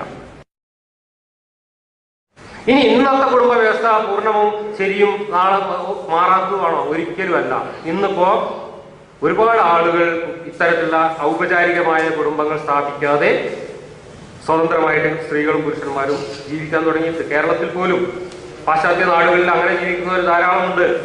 പല രാജ്യങ്ങളിൽ നിന്ന് വന്ന ആളുകളായിട്ട് ഞാൻ സംസാരിച്ചിട്ടുണ്ട്. അവരുടെയൊക്കെ രാജ്യത്ത് 35, 40, 45, 50% വരെ ആളുകൾ വിവാഹം കഴിക്കാതെ ജീവിക്കുന്നവരാണ്. അവരൊക്കെ ലൈംഗിക ബന്ധത്തിലൊക്കെ ഏർപ്പെടുന്നുണ്ട്. അത് അവർ സൗഹൃദത്തിലൂടെ ലൈംഗിക ബന്ധത്തിൽ ഏർപ്പെടും. അപ്പൊ അയാൾ പറയാണ്, വിവാഹത്തെ പറ്റി ഞാൻ പറയാം, അത് വിവാഹം ഒന്നിച്ച് കഴിക്കണമെന്നൊന്നും എനിക്ക് ഒരു ഇതുമില്ല. ഇപ്പൊ തന്നെ കണ്ടില്ലേ, പല ആളുകളും അവർക്ക് ഇഷ്ടമുള്ള ഒരു കാലം വരെ ജീവിക്കുന്നു, അവർക്ക് പറ്റിയില്ലേ അവര് പോകുന്നു. ഇത് കൃത്യമായിട്ട് ഇ എ ജബ്ബാർ പറഞ്ഞ ഇയാളെ ശിഷ്യനാണ് ആര്? ഈ പറഞ്ഞ ലിയാഖത്ത് അലി. ഇവർക്ക് ഈ വിഷയം ഒരിക്കലും, ഈ മുത്താ വിവാഹം ഉണ്ട് എന്ന് തന്നെ വിചാരിക്കാം, എന്നാൽ പോലും ഇവർക്ക് ഇത് വിമർശിക്കാൻ പറ്റൂല. കാരണം ഒന്നും കൊടുക്കാതെ ഒരു പെണ്ണിനെ കൊണ്ട് നടക്കുന്നു എന്ന് മാത്രമല്ല, ആ പെണ്ണിനെ മിക്കവാറും എനിക്ക് തോന്നുന്നു ഊറ്റിയെടുക്കും, ചിലപ്പോൾ ഇങ്ങോട്ടും വാങ്ങിയെടുക്കും, എത്രത്തോളം കിട്ടും എന്നുള്ളത്. എന്നിട്ട് അവളെ വിട്ടയക്കും ഇയാളെ ആവശ്യങ്ങളൊക്കെ കഴിഞ്ഞു കഴിഞ്ഞാൽ. അതല്ലേ ഇപ്പോൾ നടന്നുകൊണ്ടിരിക്കുന്നത്. എന്തായാലും ഇസ്ലാമിൽ ഇത് ഇപ്പം നിലവിലില്ലാത്ത ഒരു കാര്യമാണ്. ഒരു ഉദാഹരണം കൂടി പറയാൻ, ഈ ഇസ്ലാം ആദ്യം തന്നെ വന്നിട്ട് മദ്യനിരോധനം പിന്നെ അതുപോലെ വ്യഭിചാരം നിർത്തണം എന്നൊന്നുമല്ല ആദ്യം പറഞ്ഞത്. അവരെ തൗഹീദിലേക്ക് ക്ഷണിച്ചിട്ട് പിന്നീടാണ് ഓരോന്ന് ഘട്ടം ഘട്ടമായിട്ട് 23 വർഷം കൊണ്ട് ഈ പറഞ്ഞ ഈ സമൂഹത്തെ ഒന്നടങ്കം മാറ്റിയെടുത്തിട്ട് ലോകത്തിന് തന്നെ ഒരു മാതൃകയാക്കി മാറ്റി എന്നുള്ളതാണ്. അപ്പൊ ബാക്കി നിങ്ങൾ ഒന്ന് തുടർന്നു, ഞാൻ ജസ്റ്റ് ആഡ് ചെയ്തു. ഓക്കെ. മുത്ത മാരേജ് നിർത്തലാക്കി എന്നുള്ള ഹദീസ് നമ്പർ ഉണ്ടെങ്കിൽ അതൊന്ന് അത് ഞാൻ ജസ്റ്റ് പറഞ്ഞേ. വായിക്കാം. ഹദീസ് ഹദീസ് വായിക്കട്ടെ. സഹീഹ് ഹദീസ് മുസ്ലിം ഒന്ന് വായിക്കും. 1406 ബി. അതായത് സബ്ര അൽ ജുഹനി തന്റെ പിതാവിൽ നിന്നും നിവേദനം ചെയ്യുന്നു, ഞാൻ അള്ളാഹുവിന്റെ റസൂലിന്റെ കൂടെയായിരുന്നു എന്ന സന്ദർഭത്തിൽ റസൂൽ സല്ലല്ലാഹു അലൈഹി വസല്ലമ ഇപ്രകാരം പ്രഖ്യാപിച്ചു, അല്ലയോ ജനങ്ങളെ, നിങ്ങൾക്ക് താൽക്കാലിക വിവാഹം, അതായത് നിക്കാഹ് മുത്താ വിവാഹം മുമ്പ് ഞാൻ അനുവദിച്ചിരുന്നു, എന്നാൽ അള്ളാഹു അത് നിരോധിച്ചിരിക്കുന്നു. ഇനി ലോകാവസാനം വരയ്ക്കും താൽക്കാലിക വിവാഹം അനുവദനീയമല്ല. ആർക്കെങ്കിലും ഇത്തരത്തിൽ വിവാഹബന്ധം ഇപ്പോൾ നിലവിലുണ്ടെങ്കിൽ അവർ അത് ഉപേക്ഷിക്കേണ്ടതാണ്. വിവാഹ മൂല്യം ആയി നിങ്ങൾ അവർക്ക് കൊടുത്തിട്ടുള്ള യാതൊന്നും തന്നെ തിരിച്ചു വാങ്ങാനും പാടുള്ളതല്ല. അതായത് അവർക്ക് എന്തെങ്കിലും ഇനിയിപ്പോൾ നിങ്ങൾ കൊടുത്ത ഒരു കരാറിൽ ഏർപ്പെട്ട് നിങ്ങൾ കൊടുത്തിട്ടുണ്ടെങ്കിൽ അത് വാങ്ങാനും പാടില്ല. ഈ ഒരു സമ്പ്രദായം നിങ്ങളിപ്പോൾ നിർത്തലാവണം എന്ന് അവിടെ പ്രഖ്യാപിച്ചു എന്നുള്ളതാണ്. അത് ഒരു ദിവസത്തേക്കോ ഒരു മാസത്തേക്കോ അല്ല, ലോകാവസാനം വരേക്കും അവിടെ നിർത്തലാക്കിയിട്ടുണ്ട്. സഹീഹ് മുസ്ലിം 1406. ഈ വിഷയമായിട്ട് ബന്ധപ്പെട്ട് ഒരുപാട് ഹദീസുകളുണ്ട്, റെഫറൻസിന് ഇത് തന്നെ ധാരാളമാണ്. ബാക്കി പറഞ്ഞു. അപ്പം ആ ഒരു സമ്പ്രദായം അന്ന് തന്നെ നമ്മുടെ നറബികളുടെ ഇടയിൽ ഉണ്ടായിരുന്നു. അത് ഇടയ്ക്ക് ആദ്യകാലത്ത് ഇസ്ലാം നിരോധിച്ചിരുന്നില്ല. അത് എപ്പോഴും അങ്ങനെയാണല്ലോ, ഒരു റൂള് വരണമെങ്കിൽ ഒരു സമയമാവും. ഇടയ്ക്ക് ഒരു സമയത്ത് അനുവദിച്ചിരുന്നു, പിന്നെ അത് നിർത്തലാക്കി, പിന്നെയും ചില കണ്ടീഷൻസിൽ അവർ അനുവദിച്ചു, നിർത്തലാക്കി. ഒരു സമയത്താകുമ്പോഴത്തേക്ക് മൊത്തത്തിൽ അത് നിർത്തലാക്കിയിട്ടുണ്ട്. അപ്പം മുത്ത മാറ്റർ കഴിഞ്ഞു. അതും പിന്നെ ഉള്ളത് വിവാഹം മാത്രമേ ഉള്ളൂ. നിക്കാന്നുള്ളത്, നിക്കാഹിക്കകത്ത് നമ്മൾ നേരത്തെ പറഞ്ഞതുപോലെ അതിനകത്ത് ഒരുപാട് റൂൾസും കാര്യങ്ങളെല്ലാം ഉണ്ട്. എങ്ങനെയാണ് ഒരു കല്യാണം നടത്തേണ്ടത്, അതിനുള്ള ഒരുപാട് ഷർത്തുകളുണ്ട്. അപ്പോൾ കുറച്ച് കാര്യങ്ങൾ ഞാൻ നേരത്തെ പറഞ്ഞത് അത് മാത്രമേ ഉള്ളൂ. അതിന്റെ കാര്യമാണ് ഈ 2/236 2/227. ഒരു കണ്ടീഷൻ, ഭർത്താവ് സ്പർശിക്കുന്നതിന് മുമ്പേ നിങ്ങൾ ഒരു ഭാര്യയെ ഡൈവേഴ്സ് എന്ന് പറയുമ്പോൾ തന്നെ നിക്കാൻ മൊത്തം അല്ല എന്നുള്ളത് മനസ്സിലാക്കാം. അതിനകത്ത് മുത്ത ടെമ്പററി എന്ന് പറയാൻ തന്നെ കാര്യം എന്ന് പറഞ്ഞാൽ, ഞാൻ 3 മാസം വരെ ഞാൻ ഈ നിങ്ങളുമായിട്ട് ആ ഒരു കോൺട്രാക്ട് ചെയ്യുന്നു എന്നാണ് മുത്തയുടെ നിയമം. അതിനകത്ത് പിന്നെ ഡൈവേഴ്സ് ഇല്ല. 3 മാസം കഴിയുമ്പോൾ ഓട്ടോമാറ്റിക്കായിട്ട് ഡൈവേഴ്സ് ആവും. ഡൈവേഴ്സ് ആയതുപോലെയാണ്. പക്ഷെ ഇതിനകത്ത് അങ്ങനെയല്ല.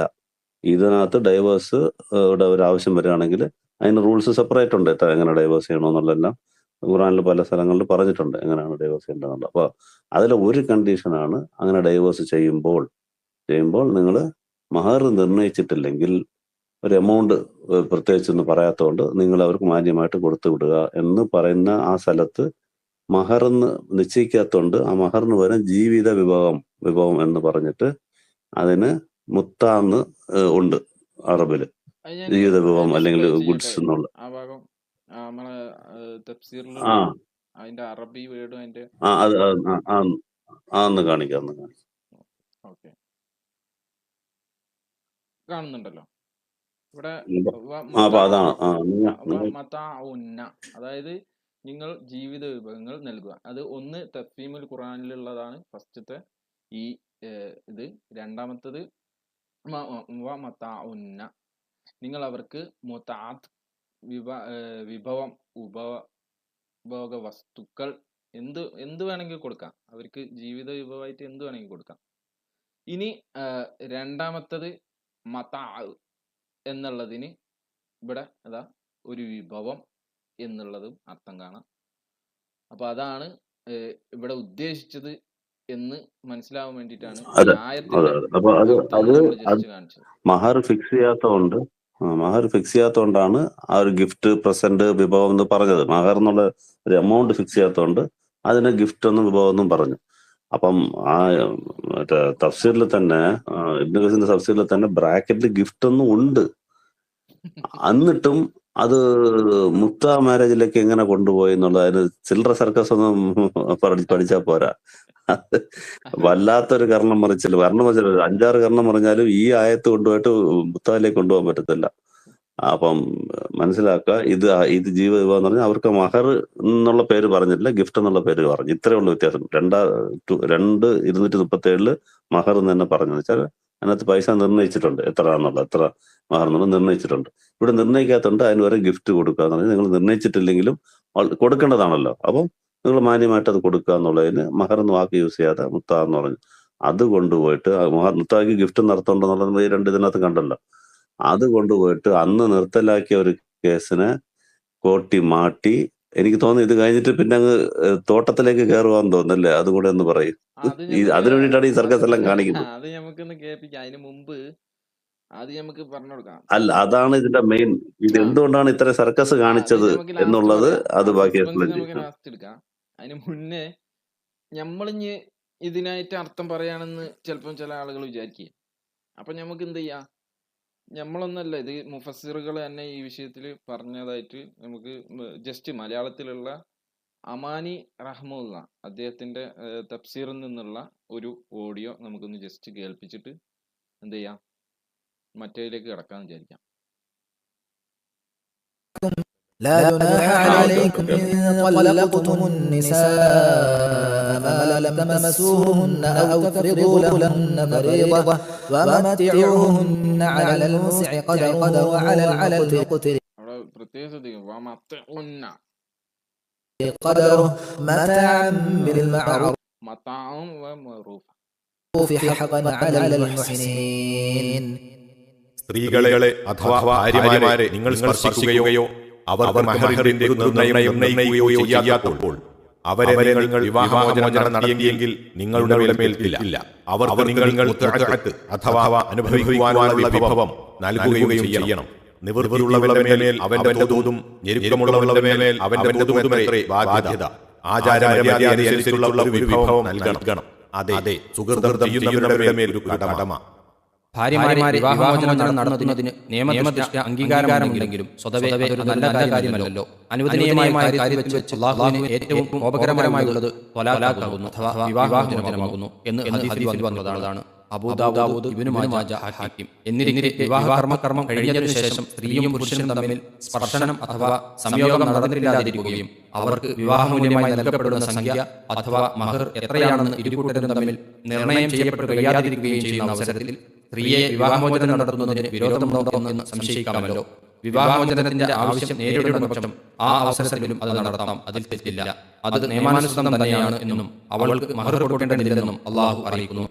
ഈ അവസരത്തിൽ ത്വലാഖ് നടക്കുന്നത് സ്വാഭാവികമായും അവരുടെ മനസ്സിന് വലിയ ക്ഷതം ഏൽപ്പിക്കുന്ന കാര്യമാണല്ലോ. അതുകൊണ്ട് അവർക്ക് ഒരു മനസ്സമാധാനം എന്ന നിലക്ക് എന്തെങ്കിലും ഒരു വിഭവം സമ്മാനമായി നൽകണമെന്നും അത് ഓരോരുത്തരുടെയും കഴിവിനും പദവിക്കും അനുസരിച്ച് വേണമെന്നും കൽപ്പിക്കുന്നു. ഈ വിഭവം മുത്അത്ത് എന്ന പേരിൽ അറിയപ്പെടുന്നു.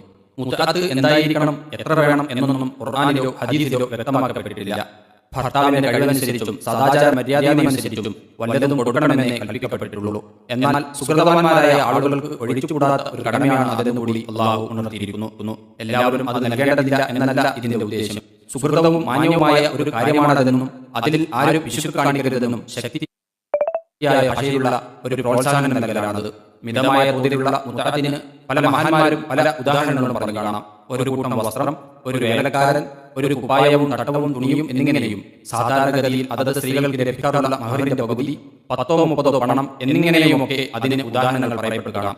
ഓക്കെ, അപ്പോൾ കൃത്യമായിട്ട് മുത്തഅത്തിന്റെ അർത്ഥം വരെ ഇദ്ദേഹം വിശദീകരിച്ച് പറഞ്ഞു. അതിന് ഉദാഹരണങ്ങൾ എന്തൊക്കെയാണെന്ന്, അതായത് ഒരു ജോഡി വസ്ത്രം, അതല്ലെങ്കിൽ ഇത്ര പണം, അല്ലെങ്കിൽ സാധാരണ നമ്മൾ എത്രയാണോ മഹർ നിശ്ചയിക്കാറ് അതിന്റെ ഒരു പകുതി, ഇതൊക്കെ എന്താണ് ഈ മുത്തഅത്തിന്റെ ഉദാഹരണങ്ങളായിട്ട് പറഞ്ഞതാണ് എന്ന് മഹാന്മാര് പറഞ്ഞതാണ് എന്ന് കൃത്യമായിട്ട് പറഞ്ഞുകൊണ്ടാണ് ആര് കൺക്ലൂഡ് ചെയ്യുന്നത്, അമാനി റഹ്മുള്ള.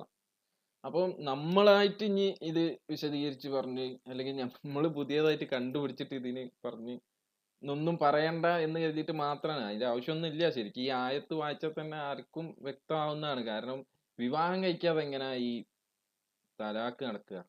പിന്നെ പറഞ്ഞു കഴിഞ്ഞാല് മറ്റേത് തലാക്കിന്റെ ആവശ്യമില്ല. ഒരു നിശ്ചിത ആദ്യം തന്നെ അവര് നിശ്ചയിച്ചൊരു ഇതുണ്ട്, അതിന് മുമ്പേ ചിലപ്പോൾ അവര് പോയി എന്ന് തന്നെ കരുതുക. എന്നാലും എന്താ കുഴപ്പമുള്ള കാര്യമല്ലല്ലോ, അതിലൊന്നും പിടിച്ചേക്കാൻ കഴിയില്ലല്ലോ. കാരണം വിവാഹം അല്ലാത്തതുകൊണ്ട് തന്നെ അതൊരു ഇത്രയെന്നുള്ളൂ. അതുകൊണ്ട് തന്നെ അവര് പോയിന്നും വരും എന്നും വരും. അത് അറബികൾ എന്ന് പറഞ്ഞു കഴിഞ്ഞാൽ അവര് പല സ്ഥലത്തേക്കും ചിലപ്പോൾ യാത്രകൾ പോവും. ആ സ്ഥലത്തായിരിക്കും ചിലപ്പോൾ കുറച്ചു കാലം കഴിയുക. അപ്പം ആ ഒരു ഇത് അവർക്ക് അന്നേ ഉണ്ടായിരുന്നു. അത് പിന്നീട് ഇസ്ലാം കൃത്യമായിട്ട് അത് പാടില്ല എന്ന് പറഞ്ഞ് നിരോധിക്കുകയാണ് ചെയ്തിട്ടുള്ളത്. ഓക്കെ, അപ്പൊ നമുക്ക് എന്തായാലും ഇദ്ദേഹം ഈ വിഷയം എന്തിനാണ് കൊണ്ടുവന്നത് എന്നാണ് നമുക്ക് ഇനി അടുത്തതായിട്ട് ചെക്ക് ചെയ്യാനുള്ളത്. വെറുതെ അല്ല ഈ വിഷയം ഇദ്ദേഹം കൊണ്ടുവന്നത്. കാരണം ഈ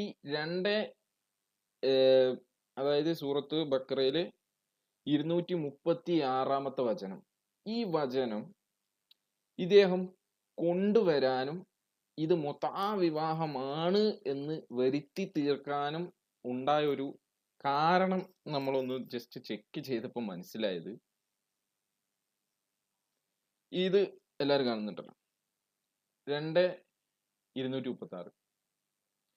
ഇതില് ഇബ്നു കസീർ റഹ്മുല്ല അദ്ദേഹത്തിന്റെ തഫ്സീറിൽ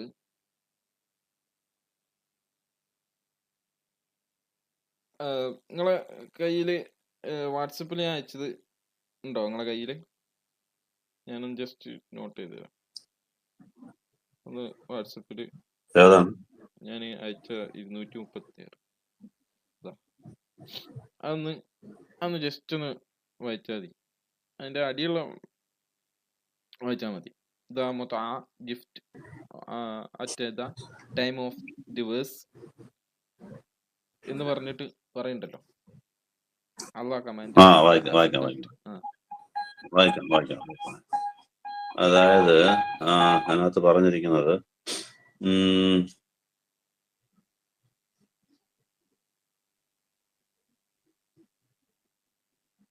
ഇതിൽ ഇബ്നു കസീറിന്റെ അല്ലേ, the wife gives half of her മഹർ, അതാണോ?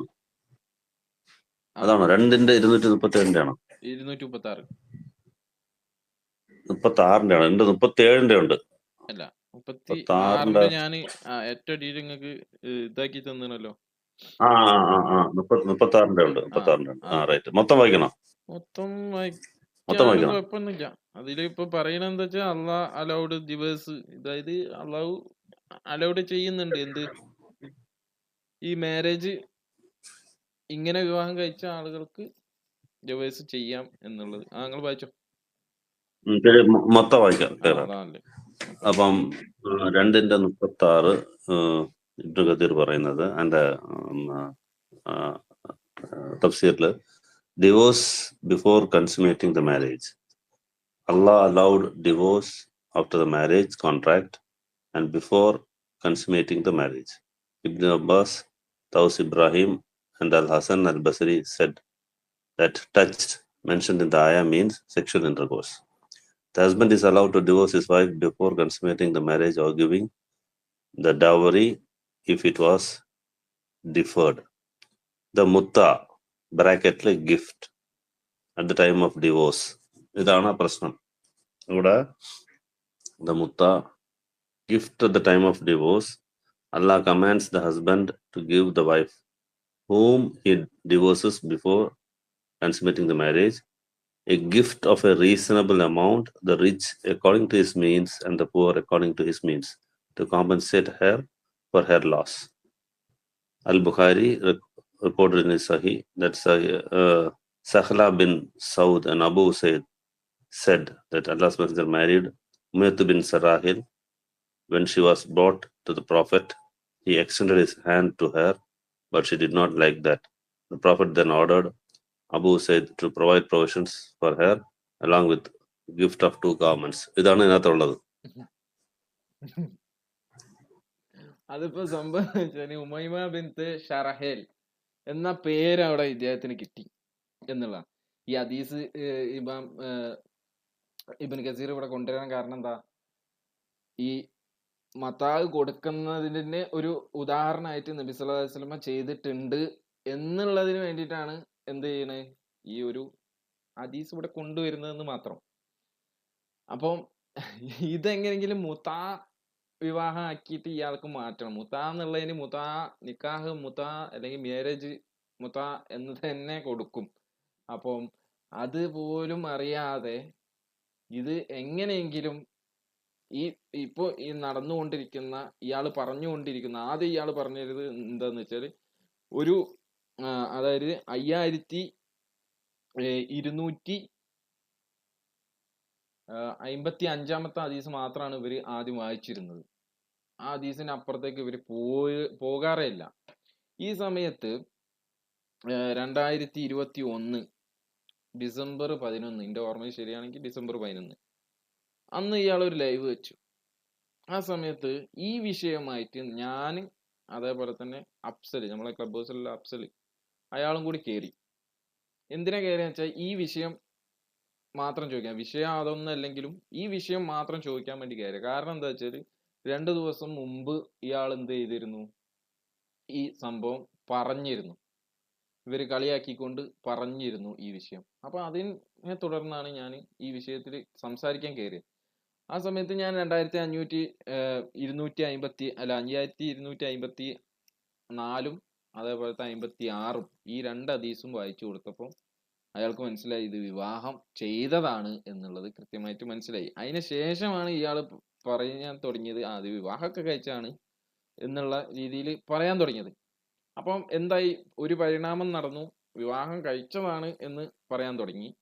പിന്നെ വീണ്ടും പരിണമിച്ച് ഇപ്പം എത്തിയത് എന്താ വെച്ചാല് നമ്മൾ ഏതായാലും പറഞ്ഞും ചെയ്ത്, അത് വിമർശിച്ചും ചെയ്ത്, കളിയാക്കിയും ചെയ്ത്, അപ്പൊ ഇനിയിപ്പോ നമുക്ക് ആകെയുള്ള രക്ഷ എന്ന് പറഞ്ഞാല് എങ്ങനെങ്കിലും ഇത് ഈ സാധാരണ നടക്കുന്ന വിവാഹമല്ലാത്ത ആക്കിയിട്ട് എന്ത് ചെയ്യണം, ഇതൊരു മുതാ കല്യാണമാക്കി മാറ്റണം. അപ്പൊ ഇവർക്ക് കിട്ടിയ ഒരു പുടിവള്ളി ആയിട്ടാണ് ഇത്. എനിക്ക് തോന്നുന്നത് ആരോ അയച്ചു കൊടുത്തതാണ്, ഈ ചെങ്ങാതിക്ക് ആരോ അയച്ചു കൊടുത്തതാണ് എന്നാണ് എനിക്ക് തോന്നുന്നത്, അല്ലാതെ വേറെ ഒന്നല്ല. അപ്പൊ ഇതിനെ എങ്ങനെയെങ്കിലും ഒരു കളവാക്കി മാറ്റിയിട്ട് ഭയങ്കര എന്താ പറയാ, ഭയങ്കര പദ്ധതി എടുത്തിട്ടാണ് ഇയാൾ വന്നത്. അരമണിക്കൂറോളം ഈ ഒരു ഒറ്റ ആയത്തും ഈ 2-3 ആയത്തുകൾ വെച്ചിട്ട് ഇയാൾ കസറത്ത് നടത്തുന്നുണ്ട് ആ ലൈവില്. ഇത് മാത്രമല്ലാത്ത ഒരുപാട് കളവുകൾ അവിടെ പറഞ്ഞിട്ടുണ്ട്. ഇൻഷാ അള്ളാ നമുക്ക് ദിലീപ് ഒരുപോലെ നമുക്ക് നാട്ടിൽ വന്നിട്ട് ചെയ്യാന്ന് വിചാരിക്കുന്നുണ്ട്, അല്ലേ? അതാവും നല്ലത്. ഹലോ, ഓക്കെ വരാം, ക്ലിയർ ആയിട്ട് തന്നെ ചെയ്യാം, ഓരോന്നായിട്ട് എടുക്കാം.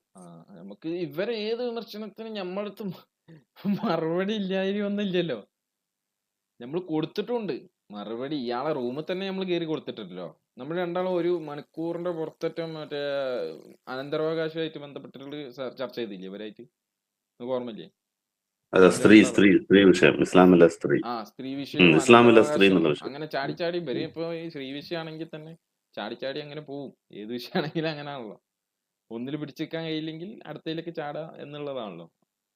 അപ്പൊ ഇവിടെ നമുക്ക് ചോദിക്കാനുള്ളത്, ഒന്നാമത്തെ ചോദ്യം, ഇത് മുത്അ വിവാഹമാണ് എന്നുള്ളതിന് നമ്മളിപ്പോ കാണിച്ചു, കൃത്യമായിട്ട് അമാനി തഫ്സീർ കേൾപ്പിച്ചു.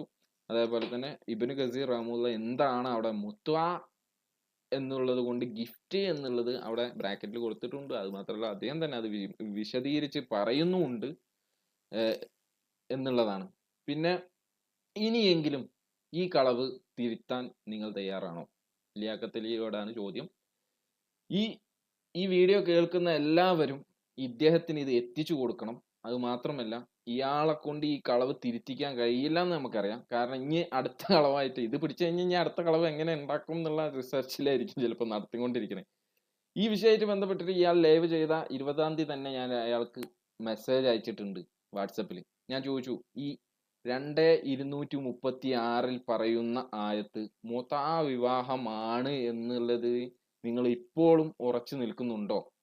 ഉണ്ടെങ്കിൽ ഞാൻ നാളെ നിങ്ങളുടെ ലൈവിൽ വന്നിട്ട് ഈ വിഷയമായിട്ട് ചർച്ച ചെയ്യാൻ തയ്യാറാണ് എന്ന് ഞാൻ അദ്ദേഹത്തിന് മെസ്സേജ് അയച്ചിരുന്നു.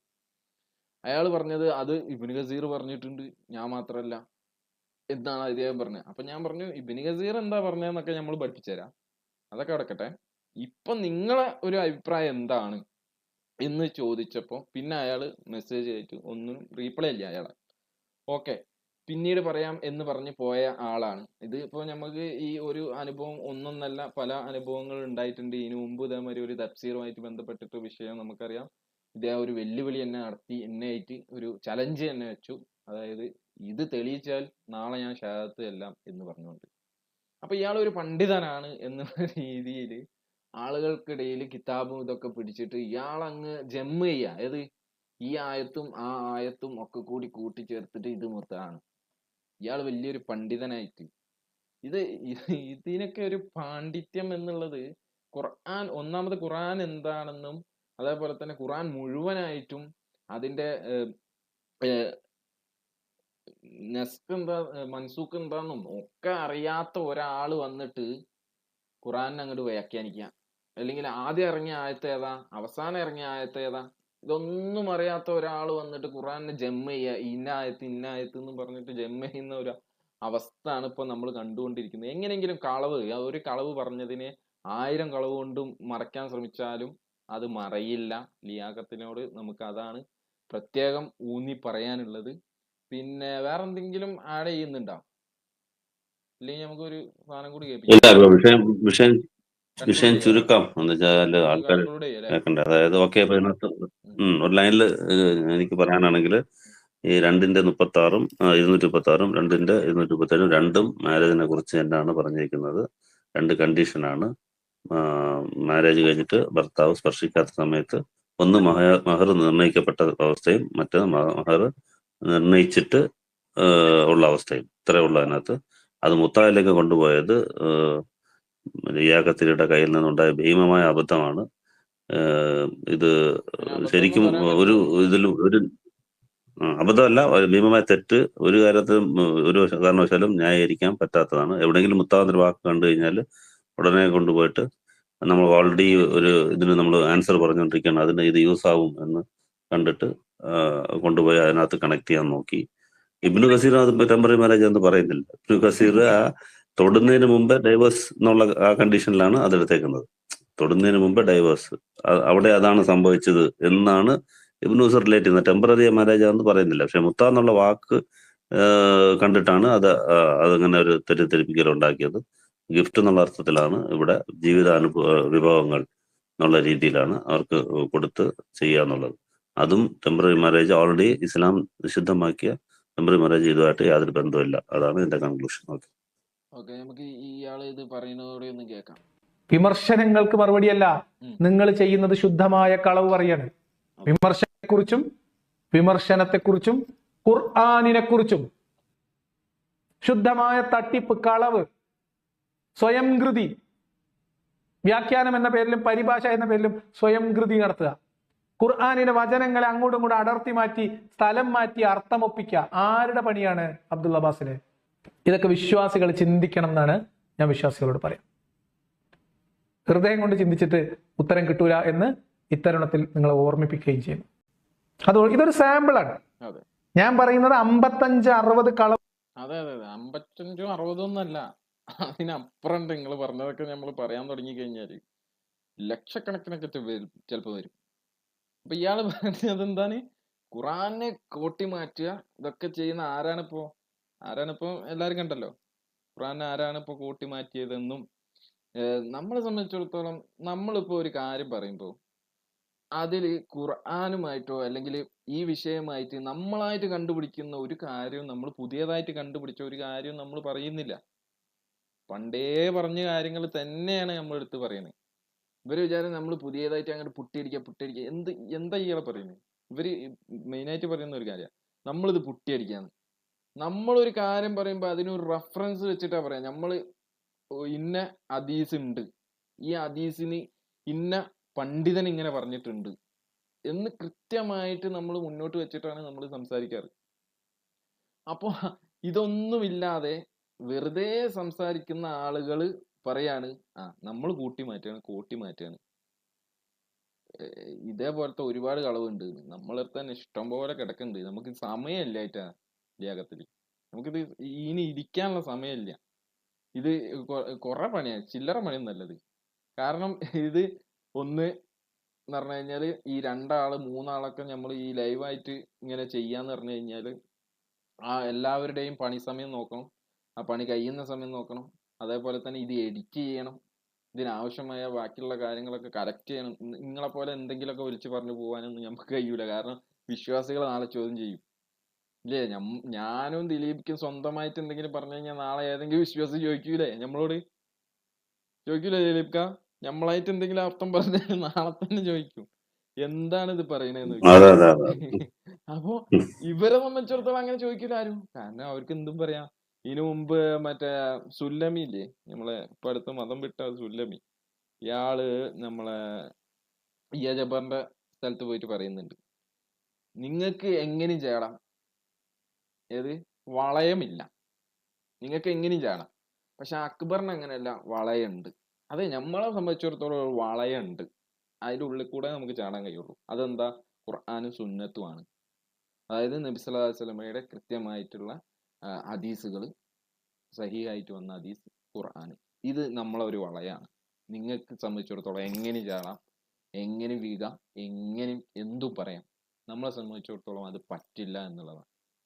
നമ്മൾ പറയുന്ന ഓരോ കാര്യത്തിനും തെളിവ് ഉദ്ധരിക്കേണ്ടതുണ്ട്. ഈ പറയുന്ന കാര്യത്തിന് നാളെ നമ്മൾ ഉത്തരം പറയേണ്ട ആളുകളാണ് എന്ന ബോധ്യവും വെച്ചിട്ടാണ് നമ്മൾ ഈ കാര്യങ്ങളൊക്കെ പറയുന്നത്. ഈ കാര്യങ്ങൾ ആളുകൾക്ക് മനസ്സിലാകാൻ വേണ്ടിയിട്ട് മാത്രമാണ് നമ്മൾ ഇയാളെ ദുഷിച്ച് പറയുക, അല്ലെങ്കിൽ ഇയാളെ ഫിത്തിനെ പറയുക, അല്ലെങ്കിൽ ഇയാളെ ഗീബത്ത് പറയുക ഒന്നല്ല. ഒരാള് ഈ സമൂഹത്തിൽ ഇങ്ങനെ ഒരു ശിഥിലത ഉണ്ടാക്കുമ്പോൾ അത് തുറന്നു കാണിക്കുമ്പോൾ അയാളെ പറ്റിയിട്ട് നമുക്ക് പറയേണ്ടി വരും. ഇപ്പൊ ഒരാള് എന്നെ വന്നിട്ട് കുത്താൻ ശ്രമിച്ചു കഴിഞ്ഞാൽ എന്താവും? നമുക്ക് അയാളെ പരാതി കൊടുക്കേണ്ടി വരും. അപ്പൊ അയാള് കുത്താൻ ശ്രമിച്ചു എന്ന് അയാൾക്ക് ഇഷ്ടമല്ല, ഞാൻ അയാൾ കുത്താൻ ശ്രമിച്ചു എന്ന് പോലീസിൽ പരാതി പറയുന്നത്, എന്തുകൊണ്ട് എനിക്ക് പറയാതിരിക്കാൻ പറ്റില്ല? അതുപോലെ തന്നെ സമൂഹത്തിൽ വളരെ അധികം ഇതുപോലെയുള്ള സ്പർദ്ധ ഉണ്ടാക്കുക, നബിയെ കൃത്യമായിട്ട് വലിച്ചു കീറിയിട്ട് വളരെ മോശമായിട്ട്, ഇയാളടക്കം ഭാഷ ഇപ്പം വളരെ മോശമായിട്ടാണ്. കുറച്ച് മാന്യത ഉണ്ടായിരുന്നു അതിനിടക്ക്. ഇപ്പോ ഈ വിഷയങ്ങളിലൊക്കെ കളവുകളൊക്കെ പിടിക്കാൻ തുടങ്ങിയപ്പോൾ ഭാഷയൊക്കെ മാറിയിട്ടുണ്ട്. അത് നമുക്ക് വീഡിയോസ് ഒക്കെ കേട്ട് കഴിഞ്ഞാൽ തന്നെ ഇയാളെ ഭാഷ വളരെ വളരെ മോശമായിട്ടാണ് കാണാൻ കഴിയുന്നത്. അപ്പൊ ഇതാണ് ഈ വിഷയങ്ങളിലൊക്കെ നമുക്ക് പറയാണ്ട്. വേറെന്തെങ്കിലും നമുക്ക് കാണിക്കാനൊന്നും ഇല്ലല്ലോ ഇനി? തെളിവ് വേറെ ഒന്നും ഇല്ലല്ലോ ഈ വിഷയത്തില്? ഇല്ല, നമ്മൾ അമാനി കാണിച്ച്, അതേപോലെ തന്നെ അതിന്റെ അർത്ഥം കാണിച്ചു. ഇനി നമുക്ക് ഒരു വിഷയം കൂടി പറയാം. ഇത്രയും കേട്ട സ്ഥിതിക്ക് നമുക്ക് ചോദിക്കാനുള്ളത്, ഈ വിഷയത്തിൽ നിങ്ങൾ ഇപ്പോഴും ഉറച്ചു നിൽക്കുന്നുണ്ടെങ്കിൽ, ഇത് മുതാ വിവാഹമാണ് എന്ന് നിങ്ങൾ തെളിയിക്കുകയാണെങ്കിൽ, നമ്മൾ 30,000 റുപ്പീസ്, അതായത് ഇന്ത്യൻ മണി, നമ്മൾ നിങ്ങൾക്ക് ഇനാമായിട്ട് അങ്ങ് തരും. കൃത്യമായിട്ട് തെളിയിച്ചു തരണം. ഹദീസും ഖുർആനും വെച്ചിട്ട് നിങ്ങൾ ഈ വിഷയം തെളിയിച്ചു തരണം. അങ്ങനെയാണെങ്കിൽ നിങ്ങൾക്ക് 30,000 രൂപ നമ്മൾ ഇനാമായിട്ട് അങ്ങ് തരും. എന്തേ ദിലീപ്ക? എനിക്ക് തോന്നണേ ഈ ആയത്ത് ഷിയാക്കൾ പോലും കണ്ടിട്ടില്ല എന്നാ. ഇപ്പോഴും മുത്താ വിവാഹമായിട്ട് നടക്കുന്ന ഷിയാക്കൾ പോലും ഈ ആയത്ത് കണ്ടിട്ടില്ല. അവരുടെ തഫ്സീറിൽ പോലും ഈ ആയത്ത് മുത്താ വിവാഹമാണെന്ന് അവര് പറയൂല. അപ്പം കാരണം എന്താ വെച്ചാൽ അവിടെ വിവാഹം എന്നുള്ളത് കൊണ്ട് തന്നെ, അത് മാത്രല്ല തലാഖ് എന്നുള്ളത് കൊണ്ട് തന്നെ വിവരമുള്ള ഒരു ആളും അങ്ങനെ പറയില്ല എന്നുള്ളതാണ്. എന്തായാലും നമുക്ക് ഒരു ഇനാമ് നമ്മൾ നിശ്ചയിച്ചിട്ടുണ്ട്, 30,000. അതല്ല എന്നുണ്ടെങ്കിൽ നിങ്ങൾക്ക് ലൈവായിട്ട് നമ്മൾ രണ്ടാൾ തന്നെ വരും, അല്ലെങ്കിൽ നമ്മളുടെ ആരെങ്കിലും ഒരാൾ വേണമെങ്കിൽ ഒരാൾ ഈ വിഷയത്തിൽ വേറെ എങ്ങോട്ട് ജമ്പ് ചെയ്യാതെ ഈ ഒരു ഒറ്റ വിഷയത്തിൽ നിന്ന് സംസാരിക്കാൻ തയ്യാറാണെങ്കിലും നമ്മൾ റെഡിയാണ് എന്നുകൂടി അറിയിക്കുകയാണ്. അപ്പോൾ വേറെ എന്തെങ്കിലും കൂട്ടിച്ചേർക്കുന്നുണ്ടോ? ഇല്ല ഇല്ല ഇല്ല. ഓക്കെ, അപ്പോൾ നമ്മൾ ഈ വിഷയത്തിൽ പൂർണ്ണമായിട്ട് കാര്യങ്ങൾ പറഞ്ഞു എന്ന് വിശ്വസിക്കുന്നു. ഇനി എന്തെങ്കിലും ഈ വിഷയമായിട്ട് ബന്ധപ്പെട്ട് എന്തെങ്കിലും ഉണ്ടെങ്കിൽ നമ്മളെ ചാനലിൽ കമന്റ് ചെയ്യാം, അതല്ലെങ്കിൽ നമ്മളുടെ വാട്സപ്പിൽ ബന്ധപ്പെടാം. നമ്മൾ വാട്സപ്പ് നമ്പർ എല്ലാവർക്കും അറിയാമെന്ന് വിചാരിക്കുന്നു. ഇല്ലെങ്കിൽ ഒന്നുകൂടി പറയാണ്, 96 05 98 24 07. അതിൽ നിങ്ങൾക്ക് എന്ത് വിഷയങ്ങളും ഏത് വിമർശനങ്ങളും നിങ്ങൾക്ക് പറയാം. നമ്മൾ അതിന് ആധികാരികമായിട്ട് അന്വേഷിച്ച്, നമുക്കറിയില്ലെങ്കിൽ നമ്മൾ അന്വേഷിച്ചിട്ട്, നമ്മളെല്ലാം തികഞ്ഞ അറിഞ്ഞ പണ്ഡിതന്മാരൊന്നല്ല, നമ്മൾ ഈ വിഷയത്തിൽ പഠിച്ചിട്ട് നമ്മൾ ആ വിഷയം പറയുന്നു എന്ന് മാത്രം. പണ്ഡിതന്മാരായ ആളുകൾ അതാത് വിഷയങ്ങൾ അവരും കൈകാര്യം ചെയ്യുന്നുണ്ട്. എന്തായാലും നമ്മൾ നിർത്തുകയാണ്. വാഹിർ ദവാന അൽഹംദുലില്ലാഹി റബ്ബിൽ ആലമീൻ. അസ്സലാമു അലൈക്കും വറഹ്മത്തുള്ളാഹി വബറകാതുഹു.